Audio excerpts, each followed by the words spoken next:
All right, my people, welcome to another edition of Just Reasoning, the show where we discuss issues of relevance to our community. I'm one of your hosts. I'm C-Dub, Chris, my other regular host, Tex, and then we have a couple other special guests with us this evening. Our returning champion, the one and only Police, also known as Lioness, also known as Officer Desiree. I won't say her whole name, but and we have a really special guest. We will get into her background when we get to the first interview segment. Her name is Dr. Nicole Walters. Walters goes by Roommates. Is that another name we call her? And also my wife of umpteen years. Anyway, so she is an education professor, and that's why she's on the show today to discuss that. So before we get into discussing the issue, primary issue there being education in the age of COVID, and that's what we're to be discussing with the good Dr. Reverend Nicole Walters. Just talk about some issues, current issues that are going on. Just some casual banter to begin with. I'm going to share something on my screen, and I'm going to ask you guys if you know who this is. You gone high tech in? Yeah, man. All right. So, high tech. Can you see my screen? Yes. Look at this beautiful baby. Do you know who that baby is? I know who it is. You know who it is? No. Police, you know who that is? Cindy Rose. It is not Sid. You always get these questions wrong. Not Cindy Rose. It is not Cindy Rose. She looks like you, Chris. She does. Hey, watch your mouth now. No, she does not. Don't start now. Won't be none now. Anyway, no, that is Usain Bolt and Cassie Bennett's new baby girl. Awesome. Oh my gosh, she's beautiful. So they just released their picture. She was born like 2 months ago, but they just released their pictures for the first time today. And Nice. what do you think would be a fitting name for such a beautiful baby girl, daughter of an Olympic champion? Tex, you know, so tap your eyes. Yeah, I know, but I'm you thinking know, right? of another name. Yeah. I'm thinking of something else. All right, so her name is Olympia Lightning Bolt. No. Yes, Olympia Lightning Bolt. Are you serious? Hey, That is awesome. awesome. What a name. Hey, with a name like that, at least 10 gold medals. At least. Yeah, that's gonna be Olympia? great. Yes. Wow. Olympia Lightning. Yeah, so she and Sydney Rose going to be running on the Jamaica track team in a few years. Yeah, man. So Olympia Lightning, welcome to the world. You have big shoes to fill, but hey. No kidding. Yeah, man. So just wanted to start off with something like longtime girlfriend, like I said, you know, I don't know how long they've been together, but you know, I assume that will be wife someday. And you know, I guess they have prenups in Jamaica. How'd that go? It's cheaper to keep her. So, I really don't know if they have prenups in Jamaica. I've never heard of one, but They do. They do. What they do? Yeah. Okay. I have to research that. No. They do. They do. So, where they also have prenups is in California, but that is also where Dr. Dre Oh yeah. did not get one. Right. $800 million. $800, $900 million. He's gonna get And half. his wife filed for divorce. But hey, I mean, they've been together for 24 years, married 24 years, so probably together longer than that. So it's not like she just come along for, you know. So she was, as they say, shooting in the gym. So, you know, hey, if, you know, tell me that I'm broke when I have $400 million. So it'll be all right. So anyway, that's how it go. Yep. Anyway, one last thing before we kind of transition into the main topic at hand here is Prince Harry and Meghan, what's your name? Meghan Markle? Marco. Mhm. Markle, yeah. So they had a chat with a group of young leaders. It's called the Queen's Commonwealth Trust, something like that. Basically, young representatives from former British colonies, and they're just discussing real issues like Black Lives Matter and what have you. And so, he made a statement so that there's no way that we can move forward unless we acknowledge the sins of our past, right? So coming from somebody in the monarchy to say that, wow, that's kind of a big deal, right? And and they said a whole lot more. It was a long discussion, but as we here in the U.S. talk about the issues around Black Lives Matter and what have you, we just have to realize that this is a universal struggle. I mean, black Really people is. catching hell all about, and the British are the original colonizers, right? They were colonizing before it was cool. right. So, I mean, Right. so when we talk about things like reparations and what have you, hey, the British have to answer for the damage that they've done around the world as well. So that's True. that's going to be a longer discussion. Interesting. And real into that discussion, there's a conversation, really argument, I've online the past few days about basically who gets reparations here in the U.S. I mean, how do you define that? And many people are of the belief that it's not just because you're black. You have to be an American descendant of American slaves.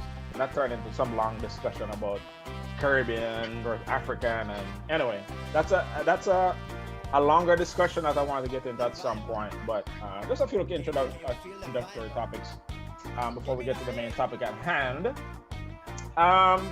So one thing that happened, I think yesterday is when I first heard this, is that the Trump administration revoked the visas. They made a move that they're going to revoke the visas of all international students if their schools are doing all online programs. So basically, in the age of everything that's going on with the coronavirus, schools are trying to make their campus as safe as possible. So in many cases, they are doing full online programs. And I was reading an article in the Jamaica Gleaner today. They're talking to a lot of Jamaican students here in the US who are saying basically they don't know what they're going to do right now because they already pay the rent for the year. Yeah. And if their school now says they're either going all online, then they are stuck here without a visa.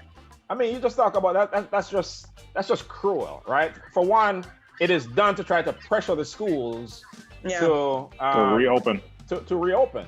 Yeah. And it shouldn't be based on politics and funding and funding. And so basically what they are and the thing with Trump and all sorts of different policies that they have is just to crap on immigrants and people who are not from here. Because you think about it, what good is that going to do with them reopening the thing?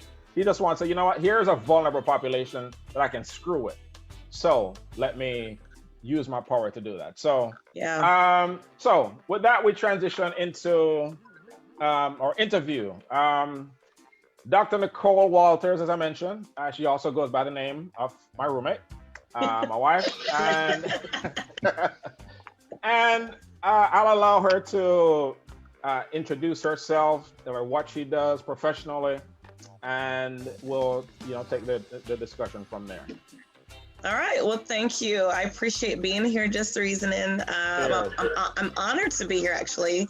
Thank you for inviting me, honey. And so I am Nicole Walters. I'm a dean. No, I'm Mr. Walters or something in this conversation. Anyway, my roommate.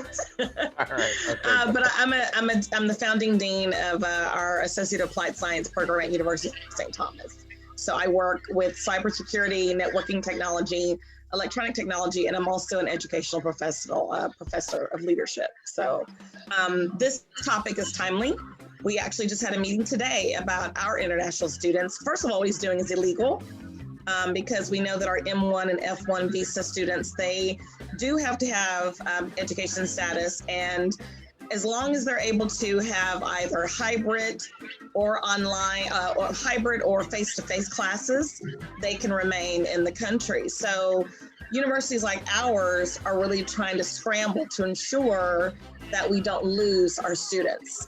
To us, our international students bring a lot of richness to our institutions. So we don't look at them as just funding. We're looking at students who not only are they here to get a good education in the States at our respective institution, but we learn a lot from what they bring to our fabric. So those of us with a moral compass, we're not taking that lying down. You know, Harvard and MIT, they filed lawsuits today. They're trying to sue the government, rightly so, because what they're doing is inhumane and it's illegal. Right. Yeah, so that's it's particularly interesting because the program, interesting is the word, the program that you lead is a 100% online program. Online, right. So before all this COVID thing, you were kind of setting the trends there as far as what the future of education is going to look like. Right. Ahead of the curve. Yeah. So so how do you believe that this particular I don't know, it's an executive order or what have you, will impact your program specifically, or well, I'm not allowed. Well, and it is impacting my program because as it stands, I'm not allowed to have any international students. I can't. I mean, that was already in place across the country based on their educational status. They cannot, now if I have some that come face to face, but we're not there yet. We may transition to that in a year or two, but we specifically designed our program for the affordability and ease of students who needed to work full-time, care for their families, and who wanted to be able to have a quality education distant. So I'm not able, my program is not, but I know School of Education, where I'm also duly appointed, we do have international students. So prior to this Trump thing, you weren't allowed to have international students? No, because that's the way that college in the United States, the status of our structure, we're not allowed to have them come fully online because there becomes an issue of their visa status with the embassy. So we have agreements with different embassies based on the number of hours that they can be, because they want them to be in their in the seats. Right. So that was prior to Trump. That was already a law. Yeah. All right. So the main reason I wanted to have this discussion is with the COVID-19 coronavirus that's mashing up our whole world. We've come at it from different angles. We've talked about the business impact of it. We talked about last week when we had Nurse Nisha, another roommate, on the program discussing life as a nurse during this time. And so another very important aspect of it is education, the impact to schools and to kids' education. Yeah. I believe that the decision of reopening schools and sending kids back to school should be based on expertise of medical professionals, political professionals, not people who are trying to meet a political goal. Right. And so, in the past few days, Trump and his crew have, because they feel it's politically advantageous to act like everything is all right, even though we're at 130-something thousand dead people, 3 million cases. 3 million cases. Forget about all that. We're going to send thousands of kids back to school amongst each other, and the parents and the teachers and the janitorial staff and cafeteria staff, and just because that's what we want to do. So with that being their agenda, how do you see their education? How should education, well, let me ask this. What decision criteria, if you were to give advice to parents? Yeah. Let's talk about parents who are in public schools. Right. Funding tied to this. What advice would you give to parents as far as things that they should consider in making that decision about what they do with their kids, you know, once school open back up. Right. So it's challenging. And I often think of those students who the parents don't have an option. You know, there is no option of their children being at home. They have to work. They don't have caregivers or can't afford to keep them at home. And so that is a very vulnerable population. So the first thing I think about is there an opportunity for you to, safely, after the advising of your science professionals, your pediatricians, how healthy is your child? If you look at what they're saying about COVID and how it's transferred between people, children are the lowest risk population-wise based on medical professionals. Now, I'm not a medical professional, so I don't know if that's true or not, but what they're saying is there is a less likelihood of children passing it amongst each other than, say, adults. Now, again, I don't know, we've not seen that in our respective situation, but I do know that parents have to weigh in if they're able to keep their child at home for part of the time and allow them to, engage in distance learning. That is the safest route, just common sense, because it's very difficult, especially for the smaller age children, for them to socially distance. Now, we know that some schools, they're really working to get it right? They spray their feet. They're taking their temperature every day. They have them socially distanced in the classrooms. The teachers and staff are wearing masks. Parents aren't allowed in the buildings. So there are some schools that are trying to take those measures, but we know that every school is different. And when you are sitting in a classroom with 20 kids or 30 kids, that increases the likelihood of you endangering children and the professionals in the building. So what I would say is parents are going to really have to look at their respective situations because the school districts are going to offer distance education as well. It may be a hybrid where there's a few times a week they go into school and parents can do, distance learning. So if that is available, then I would urge parents to seek that option, that they keep their children at home as best as they can. But I do know that there will be some that this has been very challenging since we've been home for some parents. And it's been difficult. The children have been impacted and not in a positive way either. So we have to really be careful. The increase of child abuse has gone up. The increase in domestic abuse has gone up because you're in the home and the stressors that you're dealing with are now compounded when you're at home. There's been a loss of income. People are at home together, sheltering in place. There are no outlets. So all of these things you have to really look at holistically. What is the best thing that we can do for our kids?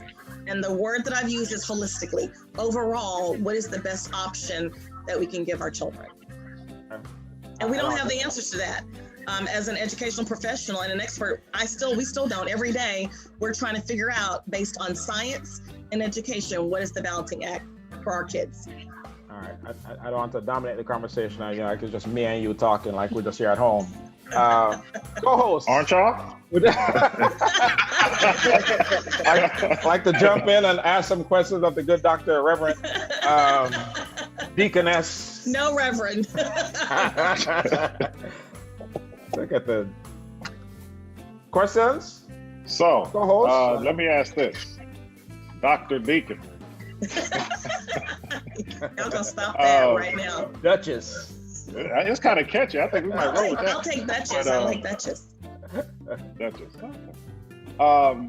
Okay, so kids, they're at the lowest risk. Mm-hmm. What do you think contingencies? What do you think contingencies would be for teachers? Because that's my biggest fear. Okay, one teacher has it, and before you know it, you have 7, 8, 9 teachers out. Yeah. Okay. Yeah.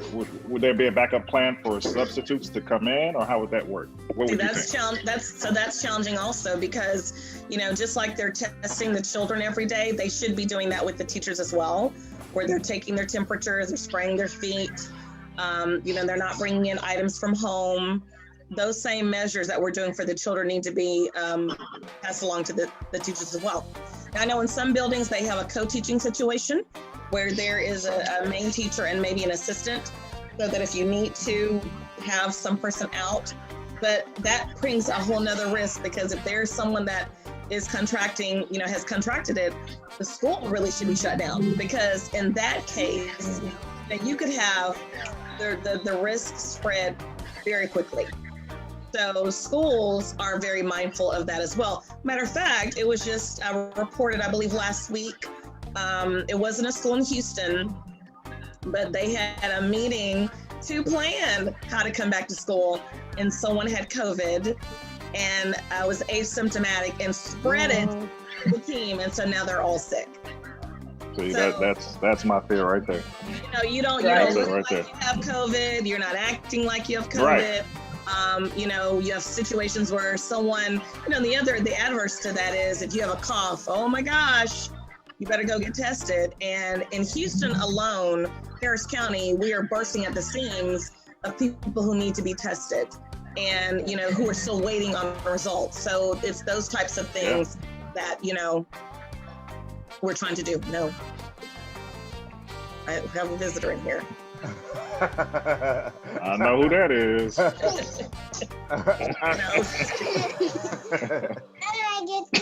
Sydney Rose, go to your bed. Good night, Sydney. Bye-bye. Anyway, all right. Police, you have a question for the good Dr. Reverend? Police, you have a question for Dr. Walters? Oh, there's a lag. I see your mouth moving, but I don't hear you till later. Yeah, you must be, are you watching it on Facebook? You shouldn't, because that runs about 10 seconds behind. Okay. Yeah. That makes sense now. Come on now. You've been on the show before. All right, you have to watch the Zoom screen. Yes, I got you. Please, Cheers. not follow instruction. She said cheers. All right. So there's I forgot the organization that they came out with I don't know, it's not the study, but it's their theory that to keep kids out of regular school would be more harmful to them than sending them to school in this, which just logically does not make sense to me. Well, so if we're talking about this, you're the professional here. If we're talking about on a long-term basis, like over the course of years, then yes. But if these are abnormal times, so abnormal things have to happen for the sake of the safety of everyone involved. Yeah. If it means that we need to, modify things, the virtual school, a combination of virtual and in-person, just to mitigate the health risks, shouldn't that be better overall? I mean, that's what it seems. Yeah, it's a conversation that we have often, and I say this, I temper this with, it's almost like when you talk to parents who they have books in their home, they read to their children go on vacations, their children are exposed to other experiences, they take trips, they go to the library, they go to the grocery store, they're doing things that's going to enhance their learning besides what's given to them at school. So the concern, rightfully so, are the children who are not receiving those experiences. For whatever reason, you're looking at children who may come from a different socioeconomic background. The education of their parents may be impacted. The number of books in their home, the number of spoken words that are shared between children and families, that does impact a child's development. So if you have a child or children who are living in a home where they're not exposed to anything else, nothing else besides what they get in school, then they will be impacted, because we know that not every teacher or educational professional is adept at delivering distance education.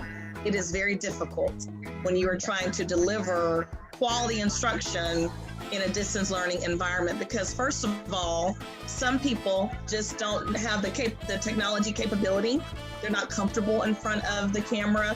They don't know how to merge the instruction. So those kids are going to be impacted. I can't tell you how many friends I have who their children were at home and they're like, man, I can't even get the teacher on the phone. I don't know how to do this, because not only is the teacher teaching the child, the parent is too, because there are exercises that you're having to help your kids do. And it's like, I haven't done this since I was back in school. I don't even, and so they're trying to reach out and they don't get the support. So instruction is compromised to a certain extent because we know that every school is delivering it in a different way. There is no consistency across the board. So what we're doing at our school, they may be doing something totally different at another school. And so each child is getting something different. I had friends who said, I haven't talked to the teacher all week. I can't get her on the phone. I can't get him on the phone. They won't return emails. And so we're just trying to figure it out. Yeah, I mean, I think basically what makes sense to me is that there needs to be a hybrid approach for a lot of the reasons that you've mentioned so far. For one, many parents aren't able to work from home and to be there with their kids to help them with online instruction. That's in many cases. So we are going to have a physical school available. Yeah. Right. So, but for those parents who are able to work from home and do have the technology like Wi-Fi and iPads or what have you, where their kids can learn virtually, give them that option as well. And if it's a combination, say the class, normally has like 30 kids in there, if it can be done in such a way that on, one day you have 10 to 15 kids. Yeah. And other, the rest doing virtual. Do a combination of that. But we can't just set an arbitrary date that we're given the virus. Okay, all right, Mr. Virus, you need to be gone by the time school open up. No, virus don't work. Yeah. Right. About that. So we need to provide that opportunity for that hybrid approach. Yeah. You can't just say 100% everybody needs to be back in school the way things have always been, because we're going to worsen our situation. Yeah. Right? Because many people think that we're in the so-called second wave of this virus. No, this is still the first wave. Yeah, it is. Right? Yeah, there's no wave handled. Right. So right. You can't. But I mean, the thing is, go ahead. Schools are under a lot of pressure, especially schools that are depending on the state for funding. So I hate to say this, but it's a lot of this is tied to funding, and if you don't have quote butts in seats, that school does not get money from their district. And so, I think the issue that I have is, our agency, Texas Education Agency, who governs how schools, secondary, post-secondary, elementary schools in Texas are governed, while they say that I want to make sure that, we want to make sure that your kids are safe, but you got to go to school, we got to open up schools. Well, they're working virtually until January. So, those of us who are on the other end of it are saying, well, then why can't we open in January? But again, there are a certain number of days that students have to be in school for them to get funding. And if you are not, you do not get funding for your school, your district. They can't readjust that for these are, they can readjust that. Should, because we're in a pandemic. So this is something that is abnormal. I'm again, but politically, they're under a lot of pressure from the governor. This is election time. So a lot of what's going on, unfortunately, our most vulnerable populations are being impacted. Our children and our teachers, our educators. And it's not just the teachers. You're looking at janitors, cafeteria workers, bus drivers. Those who depend on the educational system are really going to be hard hit. And as someone who works in a university, we are nervous because we're going to be welcoming a certain number of students back. And we have to make sure that we're ready and that we're safe, and that our faculty, our staff, and our custodians can be safe too. So it's across from pre-K through 20, we're all being impacted. Final thoughts, Dr. Walter, before we send you on your merry way to go and enjoy your evening. I want parents and I want your viewers to have a voice and to know that they have a voice. And as a tax-paying citizen, you have every right to demand better for your child. So if that means contacting your school district, contacting the Texas Education Agency, contacting Governor Greg Abbott, you need to do that. But ultimately, you need to do what's in the best interest of your family and your children. And if you don't know what that is, ask the questions. Go on Facebook, get in groups like this, continue the conversations so that you can amplify your voice, so that you can advocate for your family and for your children. That's the best thing I can do. Even if you don't know what to say, just say something and people will listen. People will hear. Awesome. Words of wisdom from Dr. Walters. Thank you for having me. We thank you for taking out of your day to give us this important insight. As again, COVID is kind of mashing up our world, and we want to bring in experts from different perspectives. So that was some very valuable insight that you shared with us. So we thank you for your time. And, thank you. Hey, thank you. Thank you for classing up again. Hey, one more thing. Wait. Make sure my dinner ready. I soon come. Go on. All right. Bye. We're gonna be ramen noodles tonight. Keep up. Yeah, right. Oh boy, that was very informative. Yeah, very informative Yes. conversation about we're all parents here, so this is relevant to us all. All right, so we thank her for that.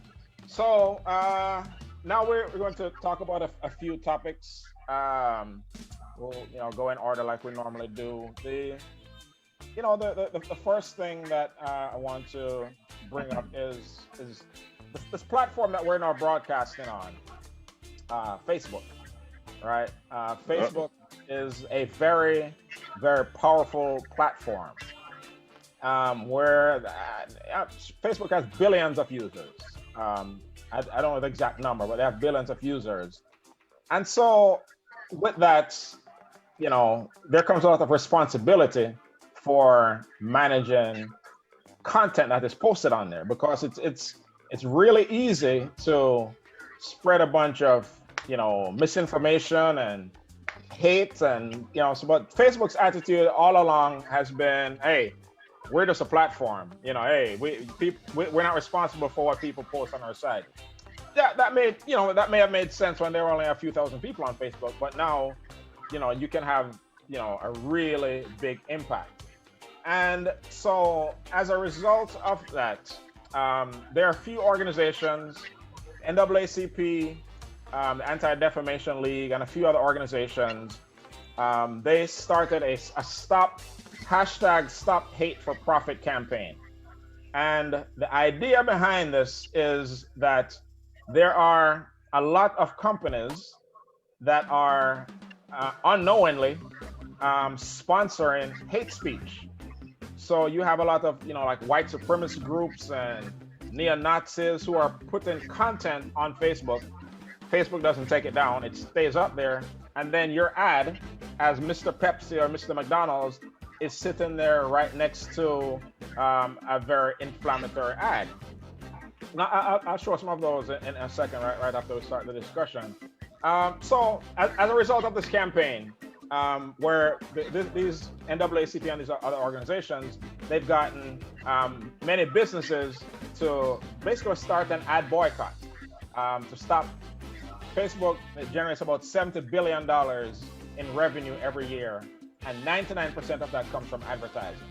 So as people have talked about trying to regulate them and this and that, that hasn't had an impact.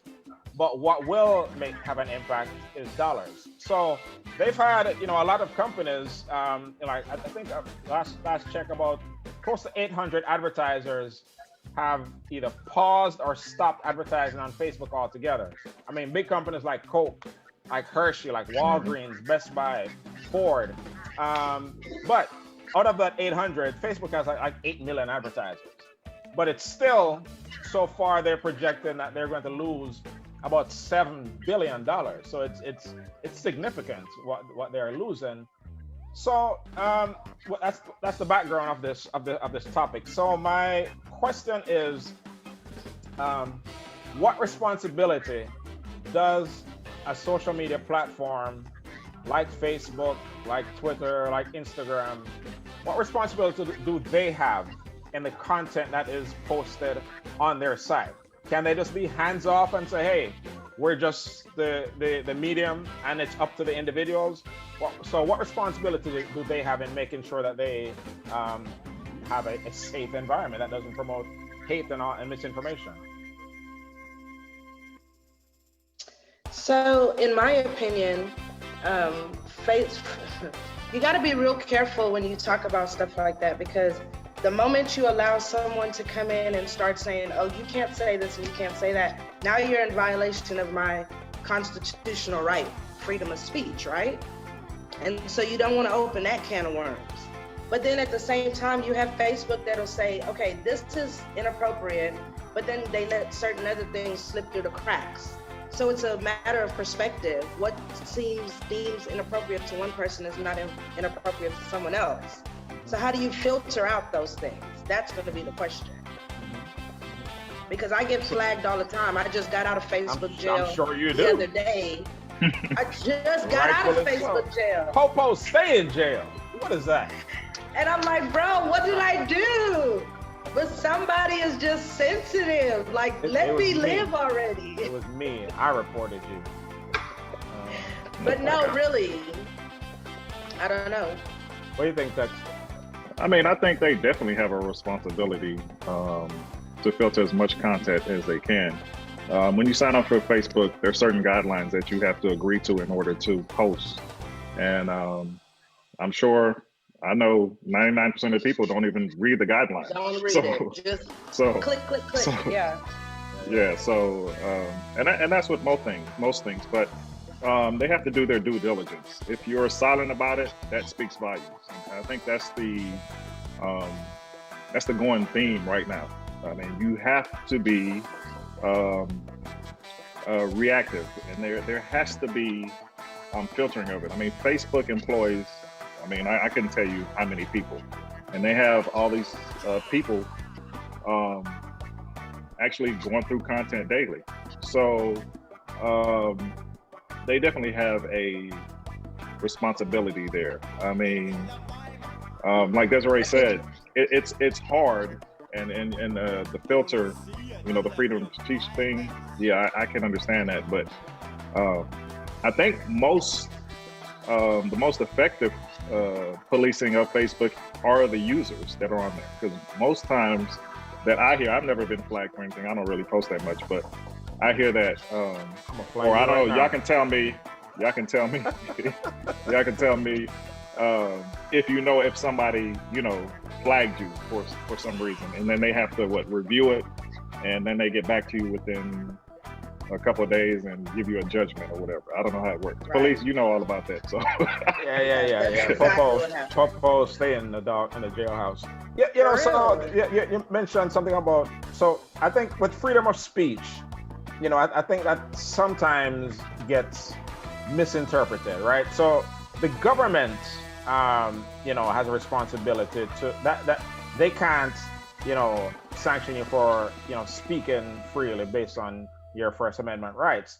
However, for a private business, you know, they can have their own rules. And similarly, a private entity like a Coke or a Hershey, if they don't, Mr. or Mrs. Coke or Hershey, do not want my ad dollars sponsoring, you know, anti-Muslim campaigns, right? So I'm using my money to say, you know what, I don't want to support that. There's nothing legally wrong. That doesn't touch First Amendment at all. It's my money, right, which I spend, and I'm saying that I don't want my money to go about supporting such things. So let me actually show a couple things, some actual examples of some hateful content, and then some ads that appear right beside it. So here's an ad, you know, so here's the content that somebody posted. An old Zionist billionaire supports, you know, Black rights movement, and then, you know, something that's anti-Black, you know, Jewish. And then here you have your ads sitting right next to it. Would you want that as a company, for your ad to be sitting there right beside it? You know, or this one, you know, Aunt Jemima, but Aunt Jihadi, you know, which is, you know, anti-Muslim bigotry. And then you have an Airbnb ad next to it, right? So there are all kinds of examples like that out there. And so it's when Airbnb cut that check to have their advertising on Facebook, I'm sure they didn't want it sponsoring, anti-Muslim and anti-Black and anti-Jewish content. So as an advertiser, I speak with my money. And if I don't want my money to fund that, then I have a responsibility. That doesn't touch freedom of speech. Yes, freedom of speech does not mean freedom from consequences. Yeah, you can talk it, but hey, I mean, you can go to your job and cuss out your boss. That doesn't mean you're not going to get fired. You're free to say it, so you're not free from the consequence. So, there is definitely a responsibility, I believe, that they have. So there are a list of asks that these organizations have that they want Facebook to do. Like having within their corporate suite, the C-suite levels, they want to have a civil rights, like a chief, diversity officer or what have you, and like regular audits of the content and that sort of thing. And Facebook has basically given them lip service. They had a meeting with them yesterday where they just kind of showed up and like, yeah, okay, just to check it off on the box that they did this meeting. But all the things that they were asking them to commit to, they wouldn't commit to anything. So the only way that you get people like that to respond is to hit them in the pockets. So hey, Exactly. I mean, you hit them with 7 billion out of 70 billion. Yeah, hey, I mean, it's not going to break them, but it will certainly make them think about it. So I think that's a very relevant topic. Look, we advertise on Facebook, and the amount of times my ads get rejected for some nonsense, right? And I'm like, if you put all this effort behind, like like a rib cage showing, and they're like, oh, that's a nudity. Exactly. That's my whole point. But area. a Nazi symbol goes unseen. Like yes. But this is the thing, though. That's what I'm trying to get y'all to understand. It's never going to be fair.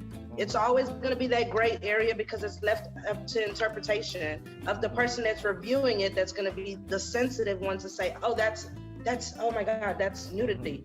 But somebody else will look at it and say, no, it's fine. And so and that's what you're going to run into all the time. A lot of that. So me as being as a technologist, a lot. Facebook doesn't have individuals reviewing all of this stuff. They have artificial intelligence algorithms where when you post something, it does something and okay, that based on my calculation, the program says, okay, that must be nudity. But it just might be somebody's kneecap or something like that. I mean, so it's going to make mistakes.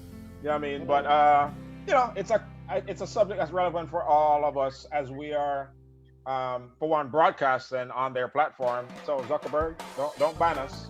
We're good. At the end of the day, I think that, social media was intended for adults, not for children. And people are too sensitive, in my opinion. If you don't like it, keep scrolling or log off. Right. It's very simple. Everyone has a choice. All right, it's a choice. Right. So there's that aspect. But when we talk about something, we talk about the current president that we have, right? And when he puts out content that says, when the looting starts, the shooting starts. That's a threat. That reaches millions of people. Facebook said, hey, no, we can't touch that. Why? I mean, Twitter flagged it as being a threat, and so why can't Facebook? So and because this man, I don't want this to be a Trump segment, but he lies so much about so much stuff and says all this misinformation, it can have really damaging effects. Like say, well, the election is canceled, right? Yeah, so some people will actually believe that. Some people won't. So I think that you have to, with great power comes great responsibility. That's the bottom line. So I think they, hit them in the pocket till they pay attention. Anyway, that's my nerdy topic to begin with. Well, everyone loves a good drama. We live for it. Yeah. We live for it. Every day we wake up and we tune in because we want to see what's the latest drama. So what is the sauce you have for us today now? The sauce we have tonight is the love affair with Miss Jada Lovely Pinkett Smith, Will Smith, and some guy that nobody even ever heard of until now, Mr. August. I don't know who that is. So what's the background? What happened? So apparently he took to social media and said that he was in a love affair with Miss Jada Pinkett. And Jada Pinkett and Will Smith have since denied the claims and allegations, said that there's no truth to it. Exactly. There's no truth to it. And this young soul is just lost and infatuated. But I mean, receipts don't lie. And you see all these intimate photos of them. There's like a million photos of them together. Because him hook up a woman in a picture. Because him take a picture of the woman that being not there doing something. Right. A picture says 1,000 words. And when you have countless pictures of this August guy and Jada hugged up, kissed up, I mean, it's overwhelming proof. Oh yeah, there's proof? Pictures of. I sure hope you need more proof for your investigations, officer. I sure don't. That's enough for me. I'm convinced. Really? Whoa! I am convinced. So I've never heard of this guy before this thing. Right. Really? Y'all never heard of August Alsina? Never. Never. I don't. R&B singer? I don't listen to that kind of music. You know, it's not Buju Grammy winning album. Right. I don't know the man. I don't listen to it. But my thing is, what Will and Jada have going on, that's a business. I don't really care. I mean, if people say I have an open relationship, I don't know. I don't really care. My issue, which, again, it's no big deal. But if you have this sweet deal, Mr. What's his name, August, where exactly. You're getting to have your fun the honey with honey. with one of the most beautiful women out there, power broker and this and that and married. I mean, exactly. Keep that on the hush. You enjoy your time. That's my thing. I mean, what you talking for, man? I mean, at the end of the day, you know how you men get. Y'all get all kinds Whoa! Oh yeah. I must say, talk. Oh no! Listen, let me tell you. Yeah, let's listen to this. Times have changed. Turn up the volume. Right. It's all about role reversals. Back in the day, women used to be, Now women are like doing it, quitting it, moving on to the next, and men are like, oh, please, baby, where you going, baby, I love you. What's all about this? I saw y'all move. I saw Lioness move. It's the truth. So y'all so sensitive these days. My God. I'm with Chris. Let me talk to August real quick. August. Brother, where you at? Bruh. Will and Jada have their own agreement, whatever it is. Okay? Yeah. All you had to do was shut the up. That's it. Okay? And keep on maintaining whatever you had to do. You understand what I'm saying? Make a love song about it. But that's it. Nobody spending the night. Nobody calling you at 2, 3 o'clock in the morning. Just show up. Okay, when you need to show up, go home and shut up. That's it. That's it. And you screw that up with Jada. Now you know how many people are waiting in line for that, and you just come on, bruh. Yeah, I think he messed somebody it up else off. I think he messed it up for everybody. He messed it up. Will about to put the brakes on that. For real. I mean, the next young buck was about to come up and say, "Hey, I'm my turn." But anyway, that's sorry, Jada, no disrespect. But, great. I didn't watch that interview, but how did that even come up? He just brought. Yeah, what pissed him off? Yeah, what? I don't know. I don't know about that. Did you watch it, Lioness? How did it even come up? I didn't watch it because I don't mind people business like that. You talking about it? I mean, briefly, but I don't mind people business like that. Yeah. So no, I didn't see the interview. But this is like, right now it's because it's people that are in the limelight, famous celebrities, whatever. But this goes on every day. My neighbor just the other day, you know what I'm saying? It happens. Yeah, again, grown people, do what you want to do, whatever their arrangement they have with their marriage is their business. But August, shut your mouth and enjoy the honey. Man, that's it. That's all you have to do. You mess it up for all kinds of young bucks. No, she picking up the tab.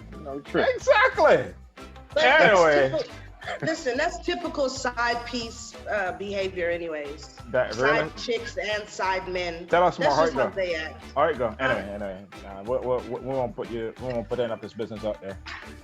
Anyway, Miss Sus, Police Sus, Officer Sus. That's your new name. Tex, what you have for the people there? So let's talk about slang or terms we use every day that we didn't know had, let's say, racial background or origin. Police. Have y'all heard about this? I know, right? That's Like about the third crackers? glass right there. Huh? Don't watch my glass. About the third glass I see over there. For real? You have to work tomorrow? Yeah. I do. You about to put a gun on and go arrest people? No, this is my sleep medicine. Don't worry about me. But All right. you mean terms like crackers? No, well, yeah, that's actually one. But you know that you know that. But this is something I never thought about, like master bedroom. Until somebody said it, I was like, "Are you serious?" Right. Like, that derived from master's bedroom. Let's say master's bedroom. Like Master. I just thought it was the Master big bedroom. But yeah. I mean, listen, y'all doing too much now. It's just a master bedroom. That's it. I know, but it's what else we got here? Racial. The Masters golf tournament. Oh well, I mean. Hey, never thought about it, did you though? I did. I think about it every time I see golf. All right, let's talk about the peanut gallery. Where that come from? Peanut gallery? Yeah, I don't understand that. So let me read here. The phrase typically refers to the cheapest seats in the theater, and it's informally used to describe critics and hecklers. Mm-hmm. But those are the seats that back then we could afford if we were to. So where the peanut thing come in? That one don't add up to me. That one, yeah. I mean, I've heard people say things like "eeny, meeny, miny, mo." I guess probably have some racial background. I don't know. I mean, because our world has been, dominated by white supremacy for so long, it's probably all kinds of things that we just take for granted. Definitely. So can we not say brown rice, white bread? I mean, what's really going on? No, of course you can. I mean, we're talking about just the origin of the. I'm not saying that these are. All right. So I heard somebody post. I think it was John Legend, who posted. The real problem. Realtors won't show homes to certain people because they're black, right? And then fake problem. We're going to rename the master bedroom the primary bedroom. So they're in this era with a lot, in the aftermath of the George Floyd situation, and we're just kind of reevaluating a lot. Everybody's trying to do something. We're gonna, take Aunt Jemima, because that has an obvious, racist foundation. But they're doing all these things which don't actually address the root problem. What we want is the root problem is for police, again, you people, to stop killing unarmed black. That's the problem. The rest of this stuff is window dressing. Yeah, basically like taking down the statues instead of addressing systematic racism. Exactly. I mean, same thing. Yeah. Let me go through some more terms. Uppity. It's an epithet used by white people in the Jim Crow era to describe black people believed who weren't showing them enough reverence. Yeah. Okay. Uppity Negroes. Yeah. What's the word? Blackball. What's the word? Uppity. Uppity. Uppity. Oh, uppity. Uppity. Yeah. We can already these are pretty obvious. Blackballed. Yeah. Black marked. Sold down the river. Do I even have to go into that one? Sold down the river. Wow. Yep. In the 1800s, black slaves were literally sold down the river. So. Wow. and you know that's a term we use, you know, selling out or what all the time. Yeah. Not using that, but these are things I never thought of. Yeah. You know, and there's a lot more, but it was just something to bring to the light to some of these terms. But yeah. I think what's interesting too, who's behind this though? Like, who's the person that masterminded the master bedroom, there you go, and the Aunt Jemima stuff? Like, who is this person? Well, I don't think it's a person per se, but I think it was just a sign of the times. Okay, it was an error. The master bedroom, the master got the biggest bedroom, so they just called it the master bedroom. I don't think it was a plot, you know. No. I'm not speaking on like who created the word for or the term. I'm saying who is crying out and saying, this is, you know, we need to change these things. Who's the person behind this movement of change? I don't think it's really a person that's behind it. I think what has happened is, in the aftermath of the George Floyd thing, everybody is feeling like I need to do something. You know, what with my position, with my platform, I need to do something. So in the case of, like, you know, Aunt Jemima, you know, that product has been out there for 100 years. And then you kind of reevaluate things and say, okay, well, we don't want the social media mob coming after us. So now let's get out in front of this and say we're going to rename this brand. And so again, these are symbolic things. And as Dwayne said, I mean, because a sign of the times when they were created, you know, that you know, we were so dehumanized and, you know, thrown to the side, that it was easy it was just matter of fact, conversational to say these things. And let's dress up a black lady, and you know, she you know, she's the maid for the house and the cook. So let's just put a brand or it'll be funny, right? And then it just throughout that many things started, and I've just perpetuated throughout time where we don't even recognize it. You know, to the point where you walk in the store and you see Aunt Jemima on a bottle, and like, oh, that's Aunt Jemima, and keep on moving without even thinking about the impacts. But I think again, these aren't things that are going to that are going to make a difference in the problem we're trying to solve.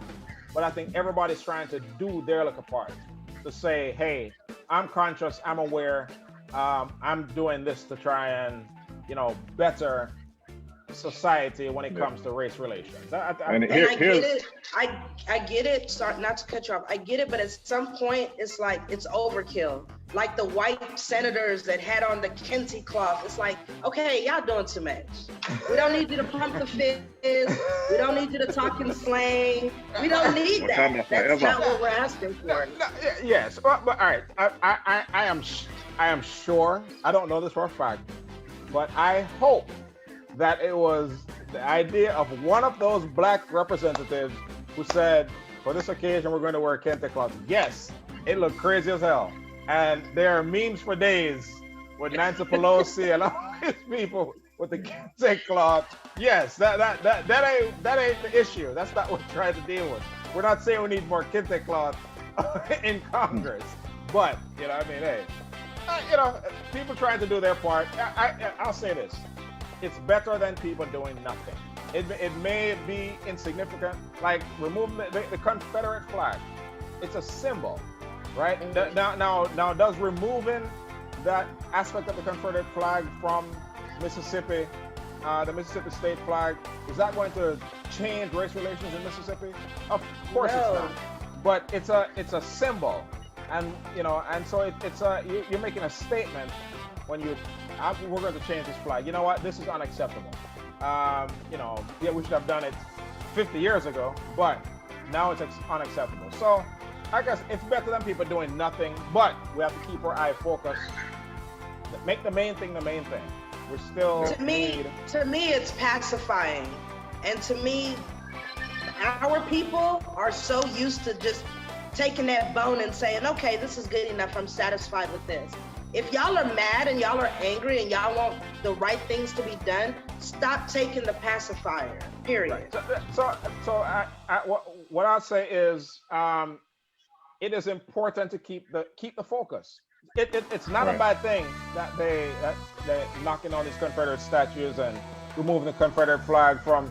Yes, these are positive steps as long as we keep the ball moving forward, right? So we know what we're going for. We keep our goal front and center, and don't lose focus of that. Don't say, "Oh well, Aunt Jemima, they changed that brand, so I guess we're good now." No, just keep focus. But these things are ultimately a benefit to society. It's more representative of what we should aspire to be. You know what I mean? But just keep your eye focused on the main thing. All right? Well, at the end of the day, I'm just glad Netflix has more black movies. Power to the people. At the end of the day, I'm glad. Anyway, we're having another dialogue with the police. And so the more of that we can have, and the more we can get her liquored up, make her late for work, then the less brutality tomorrow. Really? You promised. Oh, You okay. Oh, promised. sorry. I had to get in one. Jeez. Jeez. Anyway, we're across the top of the hour. So now we're going to go into final thoughts. Des, this is something we do. We're just whatever it may be. It may be something you learned today. It may be some parting words of wisdom you'd like to give. You might be promoting Alter Ego 2027, whatever.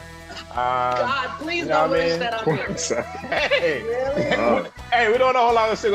We might be, COVID 26. Jeez. So, final words, parting words. Officer Des, thanks for joining us. What words of wisdom do you have to say for the people? Thank you for having me. One thing that I mentioned earlier this week, and I want to mention again, is every time I sign on to Facebook, it's a lot of rest in peace and rest in peace and rest in peace.